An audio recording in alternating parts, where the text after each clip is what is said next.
உணவு பாதுகாப்பு அதிகாரி போல் நடித்து கோழிப்பண்ணை உரிமையாளரை மிரட்டி 50,000 ரூபாய் பறித்த 2 பேரை எலச்சிபாளையம் போலீசார் கைது செய்தனர். சேலம் மாவட்டத்தைச் சேர்ந்த ஐயனார், ரவி ஆகிய இருவரும் பொலிரோ காரில் அரசு வாகனம் என ஸ்டிக்கர் ஒட்டிக்கொண்டு வையப்பமலை என்எஸ்ஆர் கோழிப்பண்ணை உரிமையாளர் சோமசுந்தரம் பண்ணையில் ரேஷன் அரிசி பயன்படுத்துவதாக கூறி மிரட்டி 50,000 ரூபாய் பறித்ததாக தெரிகிறது. இந்நிலையில் பொலிரோ காரில் இருந்த இருவர் மீதும் சந்தேகமடைந்த வெண்ணந்தூர் போலீசார் அவர்களை பிடித்து எலச்சிபாளையம் காவல் நிலையத்தில் ஒப்படைத்தனர். அவர்கள் யாரையெல்லாம் ஏமாற்றினார்கள் என்று போலீசார் விசாரித்த போது என்எஸ்ஆர் கோழிப்பண்ணை உரிமையாளரிடம் மட்டும் பணம் பறித்தது தெரிய வந்தது. இதனையடுத்து அதிகாரியாக நடித்த ஐயனார், ஓட்டுநராக வந்த ரவி ஆகிய இருவரையும் போலீசார் கைது செய்து பொலிரோ காரை பறிமுதல் செய்தனர்.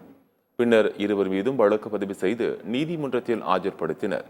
இருவரையும் 15 நாள் நீதிமன்ற காவலில் வைக்க நீதிபதி உத்தரவிட்டதைத் தொடர்ந்து இருவரும் சேலம் மத்திய சிறையில் அடைக்கப்பட்டனர்.